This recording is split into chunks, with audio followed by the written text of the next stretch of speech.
আসসালামু আলাইকুম ভিউয়ার্স, মেহে কিচেনে আপনাদের ওয়েলকাম করছি। আজকে তৈরি করে দেখাবো ঘরে থাকা চাল ডাল এবং ডিম দিয়ে তৈরি করা খুবই ঝরঝরে মজাদার একটি খিচুড়ির রেসিপি। এখন যেহেতু বর্ষাকাল এবং বৃষ্টির সময়, তাই আপনারা কিন্তু ঘরে থাকা এই সামান্য উপকরণ দিয়েই খুবই মজাদার এই ঝরঝরে খিচুড়ির রেসিপিটি তৈরি করে নিতে পারবেন। দেখবেন পরিবারের সবাই কিন্তু অনেক বেশি পছন্দ করবে। আশা করছি আমার আজকের এই রেসিপিটি আপনাদের ভালো লাগবে। খিচুড়ি রান্না করার জন্য নিয়ে নিচ্ছি 1 কাপ আতপ চাল, 1 কাপ পোলাওয়ের চাল, আর সেই সাথে নিয়ে নিচ্ছি হাফ কাপ মুগ ডাল, হাফ কাপ মুসুর ডাল, আর নিব 2টা ডিম। ডিম দুটোকে উঠিয়ে রেখে চাল ডালগুলোকে খুব ভালোভাবে কয়েকবার পানি পাল্টিয়ে আমি ধুয়ে নিয়েছি, আর এখন কিন্তু এই অবস্থাতে আছে। এরপর এই চাল ডালগুলোকে একটা ছাঁকনিতে আমি ছেঁকে নিব। এতে করে অতিরিক্ত যে পানি আছে সেগুলো ঝরে যাবে এবং চাল ডালগুলোও ঝরঝরে হয়ে যাবে। খিচুড়ি রান্না করার জন্য একটা প্যানে দিয়ে দিচ্ছি 1/3 কাপ তেল। তেলটা যখন গরম হয়ে আসবে এ পর্যায়ে দিয়ে দিব হাফ কাপ পেঁয়াজ কুচি।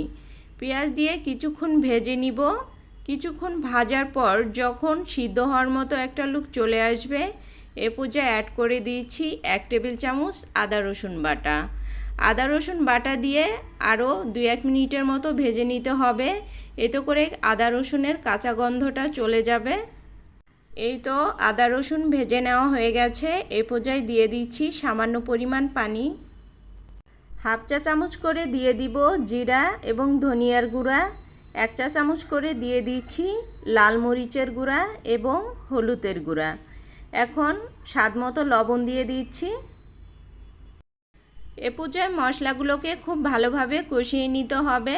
যখন মশলাগুলো কষিয়ে নেওয়া হয়ে যাবে এখানে আমি নিয়েছি কিছু গোটা মশলা, এগুলোকে দিয়ে দিচ্ছি 2টো ছোটো সাইজের তেজপাতা। এরপর মশলাগুলোকে আরও 2-1 মিনিটের মতো কষিয়ে নিব। কষিয়ে নেওয়া হয়ে গেলে দিয়ে দিব আগে থেকে ধুয়ে রাখা চাল ডাল।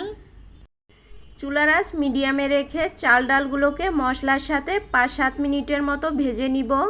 ভেজে নেওয়ার পর যখন এরকম ঝরঝরে হয়ে যাবে এ পর্যায়ে অ্যাড করে দিব 6 কাপ ফুটন্ত গরম পানি। কেননা চাল ডাল সহকারে আমি 3 কাপ নিয়েছিলাম, এজন্য 6 কাপ পানি দিয়েছি।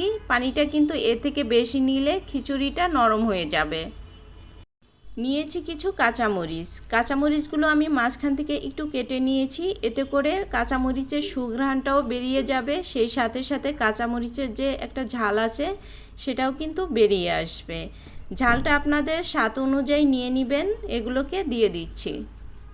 চুলার আঁচ মিডিয়ামে রেখে ঢাকনা ছাড়া এভাবেই রান্না করে নিব কিছুক্ষণ। খিচুড়ি রান্না করার জন্য আমি 2 প্রকারের চাল ব্যবহার করেছি। আপনারা চাইলে শুধু আতপ চাল অথবা শুধু পোলাওয়ের চাল দিয়েও কিন্তু এই খিচুড়িটা রান্না করে নিতে পারবেন। চুলার আঁচ মিডিয়ামে রেখে 5-6 মিনিট রান্না করার পর যখন পানিটা শুকিয়ে এরকম পর্যায়ে চলে আসবে, এখন আমি ঢাকনা দিয়ে এটাকে ঢেকে রান্না করে নিব যতক্ষণ পর্যন্ত সম্পূর্ণ পানিটা শুকিয়ে না আসে। খিচুড়িটা রান্না হতে হতে আমি ডিমগুলোকে ভেজে নিচ্ছি। ডিম ভাজার জন্য একটা প্যানে দিয়ে দিচ্ছি 2 টেবিল চামচ তেল। তেলটা যখন গরম হয়ে আসবে এ পর্যায়ে আমি ডিমগুলোকে আগে থেকে ভেঙে রেখেছিলাম এগুলোকে দিয়ে দিচ্ছি।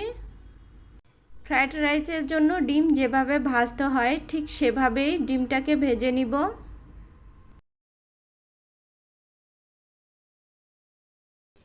ডিমগুলো ভেজে নেওয়া হয়ে গেলে এগুলোকে রেখে দিব একটা সাইডে। আর এরই মধ্যে কিন্তু খিচুড়ির পানিটা শুকিয়ে খিচুড়িগুলো রান্না হয়ে গেছে।